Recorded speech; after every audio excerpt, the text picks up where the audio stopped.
Hello बच्चों, कैसे हैं आप लोग। आज की जो रिएक्शन है वो काफ़ी इंपॉर्टेंट है। जैसे आपने थंबनेल में देखा होगा कि हम लोग को ये रिएक्शन दे रखी है।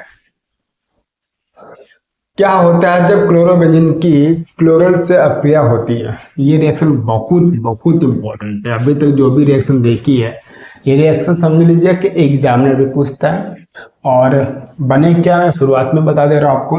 डीडीटी बनेगा, इसका फुल फॉर्म होता है डाइक्लोरो डाइफेनिल ट्राइक्लोरोएथेन होता है। इसका फुल फॉर्म बेटा जरूर याद कर लेना। ये जब आपके बोर्ड के प्रैक्टिकल होंगे वहाँ पर जो आपका एग्जामिनर होगा वो ये क्वेश्चन जरूर पूछता है। ठीक, अब यहाँ पर शुरुआत में ही क्या दे रखा है, क्लोरल। क्लोरल का फॉर्मूला क्या होता है, CCl3CHO होता है। क्लियर हो गया। अब कह रहा है क्लोरोबेंजीन, क्लोरोबेंजीन की अभिक्रिया कराएंगे किससे, क्लोरल से। तो कैसे लिखेंगे, यहाँ पर ऐसे लगाइए। क्लोरोबेंजीन के दो अणु लेंगे हम लोग। यहाँ पर कुछ इस तरीके का आपको स्ट्रक्चर्स बनाने होंगे। क्लोरोबेंजीन, तो यहाँ पे दे रखा H करिए और यहाँ पर करिए Cl। ये सब आपको समझ में आएगा कि मैं ऐसा क्यों कर रहा हूँ। इसके दौड़ू लीजिए, फिर से वही सेम काम करिए जो अभी तक किया हुआ है। फिर ऐसे और फिर ऐसे, फिर यहाँ पर Cl लगाइए। इतना आपने कर लिया। अब इतना करने के बाद क्या होगा कि अब यहाँ पर H2S4 की प्रेजेंस रहती है। यहाँ पर ये देखिए, यहाँ पर H2S4 की प्रेजेंस भी मैंने कर दिया। इतना आपका इक्वेशन दे रखी। क्लियर हो गया। यहाँ पर ध्यान दिया आपने, according to equation chloral CCl3CHO chlorobenzene का फॉर्मूला दे रखा है। ठीक है। अब यहाँ से क्या होता है, ये जो पोर्शन, ये पार्ट क्या होता है हमारा H2O बना के निकाल देता है। चलिए मैं यहाँ पर रिएक्शन करता हूँ क्योंकि स्पेस की कुछ प्रॉब्लम आ रही है। H2S4 क्या बनेगा, H2O हमारा पहले से ही निकल गया। क्लियर हो गया। अब यहाँ पर क्या दे रखा, ध्यान देना कि इसको आपको ऐसे ही बनाना होगा। ये देखिए, ऐसे बनाइए और ऐसे और फिर से ऐसे ऐसे ऐसे और फिर ऐसे।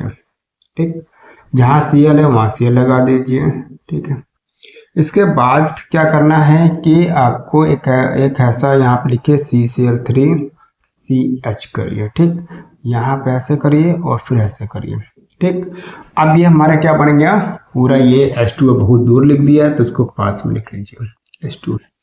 अब यहाँ पे पूरी रिएक्शन कंप्लीट हो गई, बट आपको वीडियो पूरी देखनी, स्किप नहीं करना है। मैं लास्ट में बहुत कुछ बताने वाला हूँ। ठीक, अब यहाँ पर देखिए कि ये जो फुल फॉर्म है इसका कहाँ कहाँ यूज हुआ है, लिखा है डाइक्लोरो। डाइक्लोरो का मीन्स ये देखिए डाइक्लोरो हो गया।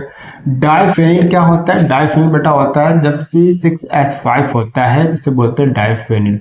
अगर ये ऐसा लिखा हुआ है तो ये तो साइक्लोहेक्सेन हो गया, बट ये लिखा हुआ है तो ये बेंजीन बन गया। पर जब ये पोजीशन बनती है तो इसे बोलते हैं हम लोग फेनिल। बट यहाँ डाइफेनिल क्यों आया, क्योंकि यहाँ पर ये दे रखा है, दो दे रखे हैं। ठीक, क्लियर हो गया। फिर कह रहा है ट्राइक्लोरो। ट्राइक्लोरो कहाँ दे रखा है, ये ट्राइक्लोरो दे रखा है। ठीक, ट्राइक्लोरो दे रखा है। एथेन क्यों कह रहा है कि एथेन का मतलब होता है कि दो कार्बन होने चाहिए। कितने कार्बन, दो। तो पहला कार्बन ये दे रखा है, दूसरा कार्बन ये दे रखा है, तो ये बन गया एथेन हो गया। अब पी का मीन्स क्या होता है, पैरा। क्या होता है, पैरा। तो जो ये पोजीशन वो क्या है, पैरा की पोजीशन हो गई। ठीक, ये देखिए पोजीशन पैरा हो गया। तो ये क्या बन गया हमारा, DDT बन गया, जो कि रिएक्शन पूरी तरह से कंप्लीट हो चुकी है। ये रिएक्शन बेटा बहुत बहुत इंपॉर्टेंट है। क्यों इंपॉर्टेंट है, क्योंकि ये बहुत बार पूछी जाती है। और एक चीज और, अब क्वेश्चन कितने टाइप के बन सकते हैं इसमें। रिएक्शन करते समय सोचो कि रासायनिक गुण भी किसी तैयार हो रहा है, जो कि फिल्म तैयार हो रहा है। क्या करना है, यहाँ पर जो ये क्लोरल है, ठीक, क्लोरल का एक फॉर्मूला पूछा आता है। DDT का फुल फॉर्म भी पूछा आता है, DDT का फॉर्मूला भी पूछा आता है। तीन क्वेश्चन ये हो गए। साथ में क्या होता है जब क्लोरोबेंजीन की अपने क्लोरल से कराया था, एक क्वेश्चन ये हो गया।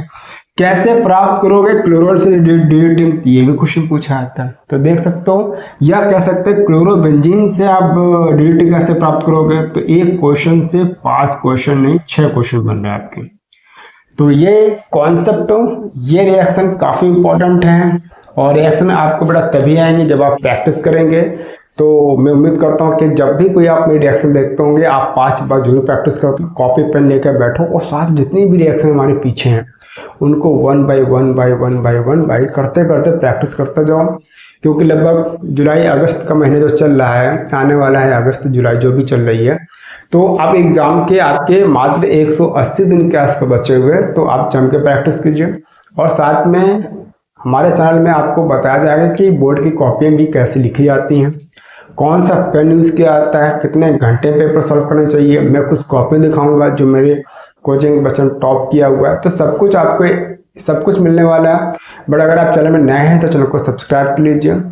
मैं मिलता है एक नेक्स्ट वीडियो में। Thanks for watching.